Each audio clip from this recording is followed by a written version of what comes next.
So after ruminating for what felt like a lifetime on how and if I could possibly overcome this social isolation, I decided to arrange a short trip to London. To the average person, this is nothing special and nothing impressive, but to a person like me, it's a giant step in the right direction towards overcoming the issues I've been facing. Although I am British, I have never actually experienced what you would call British culture in terms of history. Thinking about that, I wanted to go and look at the National Gallery for the first time ever, the British Museum for the first time ever, and the British Library for the first time ever, and see if I can make any connection between who I am as the child of West Indian immigrants and my nationality as a British person, and to see if there was maybe a piece of the puzzle that I was missing culturally that could tie these experiences together. But the question is, will I be able to stick to the itinerary that I've designed for myself, or will I get cold feet and look for that red button? I'll be setting out to catch a train for the first time in many years, and I'm not quite sure how it's gonna go. So in typical procrastination fashion, I just spent the last 2 hours the night before the trip planning exactly what I'll be doing tomorrow. I don't really know what to expect. It's not like I haven't been to London before. I've been a few times, but most of the times I've ever been to London, I've been there for work, but never alone as an adult. So this should be interesting. So I want to challenge myself to talk to at least 3 people tomorrow. Hopefully we can do some interviews. That'd be great, but I'm not going to get my hopes up for that. If I can't even have a normal conversation with 3 people or just a hi, how are you, goodbye, then yeah, it's gonna take a lot more work to get to the stage I need to be to get, out of the show. So I'm on a train in England for the first time, I want to say maybe about 15 years maybe. Seriously, right? Since I learned to drive, there was just no reason to really catch a train. And also this is the first time we're heading to London as like on a civilian, non-working type of day. That's my estate right there. Coming from there, I'll be arriving at B grade. Like, opportunities are very low, let's say that. So here we are in St. Pancras Station. I'm here too early, like significantly too early. The library doesn't open till 9:30, so I've got some time to kill. We're gonna go and explore a bit more and see if we can find some connection in the country. Do you think modern Britain is racist? I think there's been changes, maybe subtle changes, but I do think there's still underlying issues that are going on within the UK, within Britain. I'd say there's certainly racist people, but then that covers all groups, right? I mean, there's lots of racism between groups. So it's not just specifically relating from one group to another, it's just a general tendency amongst people. But for the most part, most people tend to share the same values, and they just want to get an education and go out and get work, get a job and look after their families. That's what I think most people are. What do you think the biggest problem black people face today is? I think globally, we have to focus on like environmental issues, because I think when we speak about like loads of social economic things, I feel like they could be tied to our environment, how we look after our planet. I think that affects black diaspora across the globe, because if we think about how Western countries use certain like products and like overconsumption, I feel like some of the issues in the West, we don't focus on how that affects the black diaspora across the world. That's what I say biggest issue is. Well, I still feel that we're not deemed as necessarily equal. So some of the opportunities that are out there may be harder to grasp.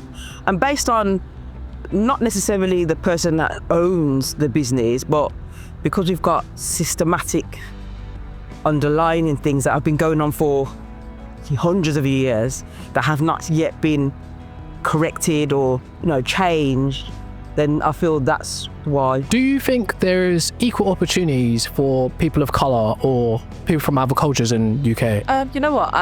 No, but I would say that one thing that I strive for is like beyond equality, I do look for equity. Some people are not fans of like positive discrimination, but I'm fans of things like nepotism. So I believe that the way to access equal opportunities is actually like people start from different places, and I feel like we have to do more kind of for accessibility across the board, loads of different demographics, not just race. So I think if we are trying to get equal opportunities, we have to do a bit more for different communities. What tactic do you think would be best to get that equity as you described it? I think because there are such diversity in these communities, we kind of have to work with grassroots organizations.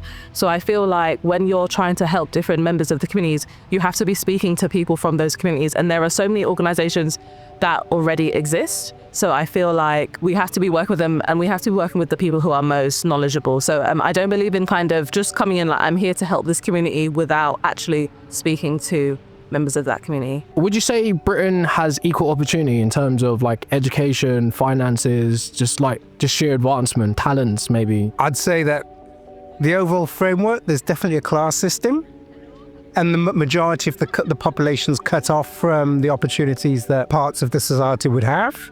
But I think beneath that top structure, I think there is a reasonable amount of opportunity and equality. I think it depends on what you want to do. What do you think of the classism? Has it affected you, if at all? I don't know. I think it's the same way it affects everybody else. I mean, ultimately, it does impact which schools you go to, which universities and which courses you can actually get away with doing and still be able to go off and get a high-paying job. How it's affected me, I couldn't really say.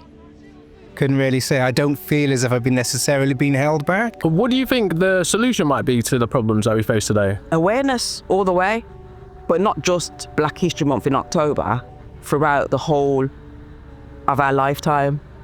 Awareness. What do you think the people outside of the city, like Black people that grew up in the countrysides and the towns, what do you think their experience is like? Like, I grew up in South Yorkshire. I moved there like when I was 10.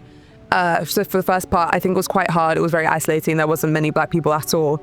I think people were kind of not confused, but some people might have been their first time seeing a Black person, seeing someone from an African country. They didn't actually understand that we were different. For example, they might have seen someone who was Jamaican. They thought, oh, that's like we're next to, like our country, we're next to each other. So that was quite hard. People didn't really know how to say our names. You get mixed up with like another Black person who might be years apart from you. So that's quite difficult. From my experience, it was quite isolating, but towards the end, I did have a sense of community. Do you think Black people from outside of the city should move into the city in order to get community, or do you think more people within the city should move out into the countryside and build communities? I mean, it depends on the person and what their individual needs and wants are. For example, if you know you're a farmer or something, you can't really move into the city, then you know what your wants and needs are. If you want like a specific type of house and you know you can access that outside of city, that's the case. But if you're looking for community, I think it depends on what your priorities are, how big community is for you, how excited, like if it's feasible for you to come back to London every week. So my parents, when we first moved up to South Yorkshire, my parents and I, we would go back to London probably every week to every 2 weeks. So we still had that community, I guess, but we had to travel far. I think it depends on your priorities and what is important to you as a person. Like some people, they might be fine with like internet community and that's enough for them. One piece of advice that you'd give to Black people growing up in the future? You could do anything. It's not based upon solely your colour. There's other factors. We have been through lots of oppression, but it's for us to stand up and say, I can do. That's it. Just do. Don't think about when I've, bringing up my children, I have purposely not said to them, it's going to be difficult because you're Black. No, I've always said, you can do anything that you want. And you don't have to be one thing, you can be more than that. You can do anything that you want. But as they get older and as life goes on and they maybe come across these barriers and blocks, that's when I guess we get a bit more detailed about what can be done. When you asked the question about one of the issues, I did think about like how it feels like Black people are not as united sometimes.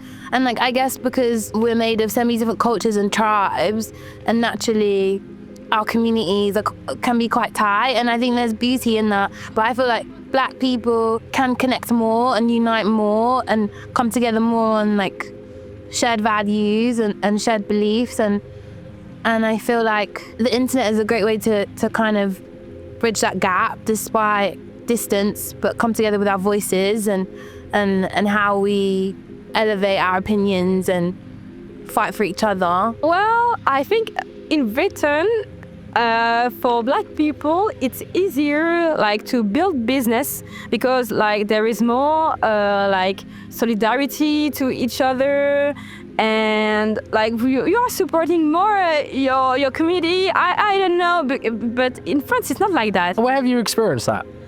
Maybe it's because when I watch Instagram. The internet is one place, real life is another. What do you think it would take to make black people across Britain more connected? You see now, this is where we lack. So it's not just everyone, it's not everyone else, it's us who don't support each other as much as we need to.